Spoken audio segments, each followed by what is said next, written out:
Hello everyone, स्वागत है आपका हमारे YouTube channel home science pro में। तो स्टूडेंट्स, आज हम क्लास 12th का जो चैप्टर 4 है फूड प्रोसेसिंग एंड टेक्नोलॉजी, उस पर वीडियो बनाने जा रहे हैं। आज मैं पार्ट 2 बनाऊंगी। पार्ट 1 जो है मेरे यूट्यूब चैनल पर आपको मिल जाएगा। और जो पार्ट 1 है उसमें मैंने फूड प्रोसेसिंग एंड टेक्नोलॉजी के 2 पॉइंट्स को क्लियर किया है, एक इंट्रोडक्शन और दूसरा सिग्निफिकेंस। आज मैं अपने पार्ट 2 में बेसिक कॉन्सेप्ट करूंगी और बेसिक कॉन्सेप्ट्स में भी कुछ पॉइंट्स आ जाते हैं, जिसमें हमारा फर्स्ट पॉइंट है food science, food processing, food technology, food manufacturing. तो आज की वीडियो में हम बेसिक कॉन्सेप्ट्स को टॉपिक क्लियर करेंगे। बेसिक कॉन्सेप्ट का मतलब होता है मूलभूत संकल्पनाएं जो कि इसके अंदर आती हैं। अब सबसे पहला फर्स्ट पॉइंट आता है खाद्य विज्ञान। खाद्य विज्ञान, फूड साइंस। फूड साइंस क्या होती है?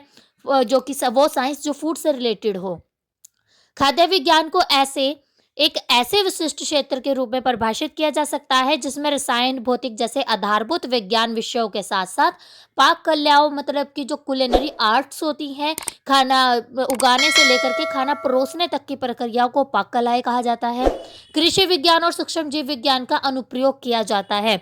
मतलब कि जब हम फसल उगाते हैं, उस फसल को उगाने की जो प्रक्रिया होती है और जब उस फसल वो फसल पक जाती है, फिर उस पर हम कुछ प्रोसेसिंग करते हैं। जैसे अनाज, उसको मशीन से निकालते हैं तो आटा आता है, उसमें से माइलिंग करते हैं, तो वो भी एक फूड प्रोसेसिंग है।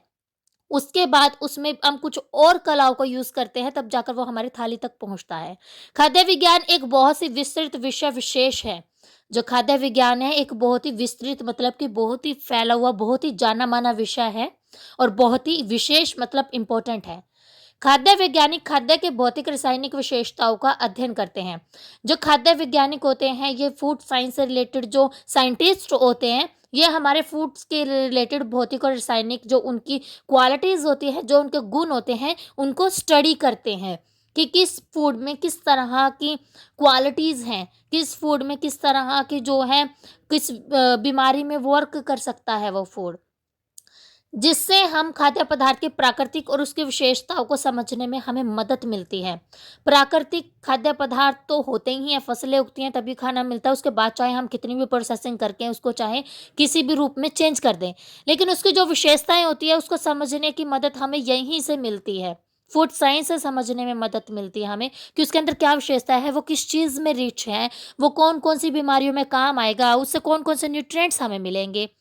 सेकंड आ जाता है फूड प्रोसेसिंग। जैसा कि मैंने आपको बताया है कि फूड प्रोसेसिंग, जैसे हम गेहूं की फसल करते हैं, उसके बाद गेहूं को पिसवाकर आटा बनवा लेते हैं, तो ये भी एक फूड प्रोसेसिंग है।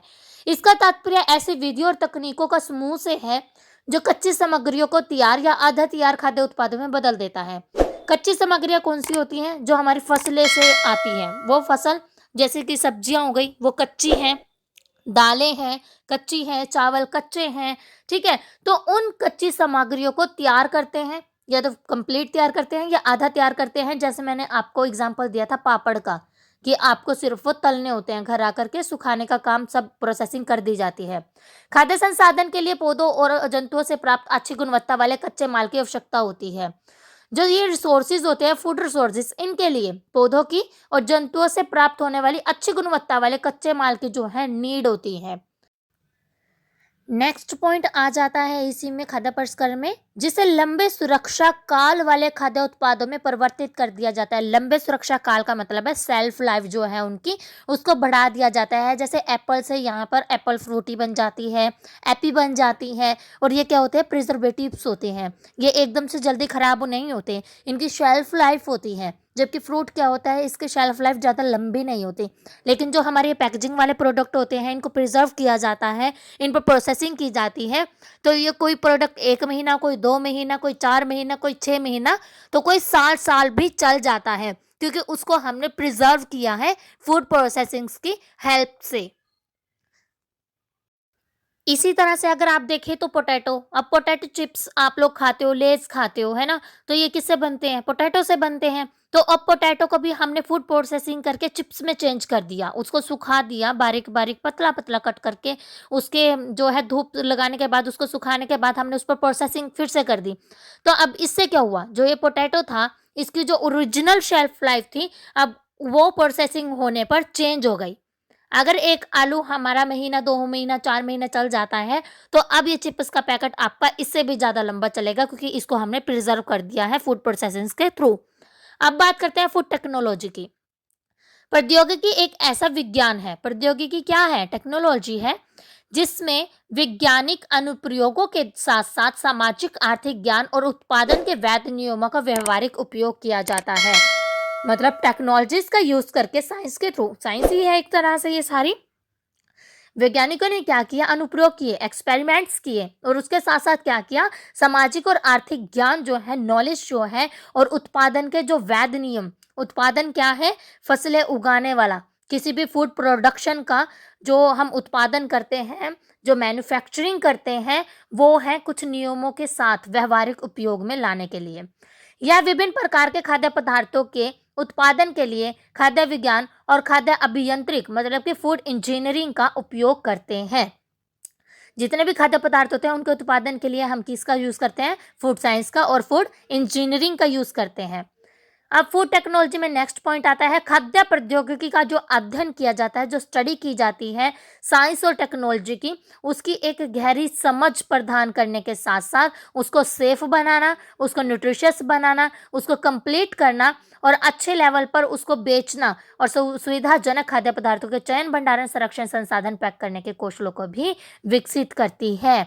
ये सभी नॉलेज जो है हमें यहीं से प्राप्त होती है कि एक फूड को कैसे सुरक्षित रखना है, कैसे न्यूट्रिशन वैल्यू को मेंटेन करना है, कैसे उसको कंप्लीट करना है, साथ ही साथ उसकी एक वांछनीय और सस्ता रूप उसको कैसे देना है, सुविधाजनक कंफर्टेबल उस खाद्य पदार्थ को कैसे बनाना है कि लोग उसको सिलेक्ट करें अपने लिए, उसकी स्टोरेज करें, उसको प्रिजर्व करें, और वो एक रिसोर्स है जिसको पैक करने के लिए कौशलों को भी वो विकसित करते हैं प्रिजर्वेशन के मेथड से। ठीक है, ये सभी पॉइंट्स आ जाते हैं हमारे फूड टेक्नोलॉजी में, और इसका मुख्य उद्देश्य सभी उत्पादित खाद्य पदार्थों की गुणवत्ता को सुरक्षित करना और सुनिश्चित करना होता है। जितने भी ये खाद्य पदार्थ खाने योग्य पदार्थ होते हैं, उनकी क्वालिटी को इंक्रीज करता है और उनकी सेफ्टी को सुनिश्चित करता है कि ये आपके लिए सेफ है, आप इसका इंटेक कर सकते हो। नेक्स्ट आ जाता है आपका खाद्य विनिर्माण या फिर उत्पादन, जिसको हम फूड मैन्युफैक्चरिंग बोलते हैं। मैन्युफैक्चरिंग वर्ड ही बहुत क्लियर कर रहा है इसकी डेफिनेशन को कि मैन्युफैक्चरिंग होती क्या है, उत्पादन होता है। खाद्य उत्पादन एक ऐसी प्रक्रिया है, एक ऐसी प्रोसेस है जिसमें खाद्य उत्पादों को बढ़ती जनसंख्या की विविध मांगों के रूप में जो है पूरा किया जाता है। जैसे जैसे लोगों के बिजी शेड्यूल हो रहा है, जैसे जैसे जनसंख्या बढ़ती जा रही है, लोगों के पास इतना टाइम नहीं है कि वो फूड जो है अपने घर पर बनाए। वो क्या करते हैं, इंस्टेंट में जो फूड होते हैं या तो उसको ले आते हैं, जैसे जैम्स हो गया, जेलीज हो गई, ठीक है, चटनी हो गई, या फिर बने बनाए अचार हो जाते हैं, पापड़ हो जाते हैं, ये सब खाद्य प्रौद्योगिकी के सिद्धांतों का उपयोग करते हुए बड़े पैमाने पर तैयार किया जाता है। बड़े पैमाने पर इसलिए क्योंकि कमर्शियल लेवल पर करना पड़ता है, लोगों की डिमांड ज़्यादा रहती है। खाद्य उत्पादन वर्तमान काल का संभवतः सबसे बड़ा उत्पादन उद्योग है और आने वाले समय में और भी बड़ा होगा। ये आज का हमारा जो टॉपिक है फूड मैन्युफैक्चरिंग, यहीं पर कंप्लीट होता है। आशा है कि ये वीडियो आपके लिए बड़ी हेल्पफुल रही होगी, और कृपया करके मेरे चैनल को लाइक, सब्सक्राइब एंड शेयर ज़रूर कीजिए। और जितने भी इस चैप्टर के कंटेंट बचते हैं वो मैं अपने नेक्स्ट 3rd पार्ट में कंप्लीट करूँगी। Thanks for watching the video.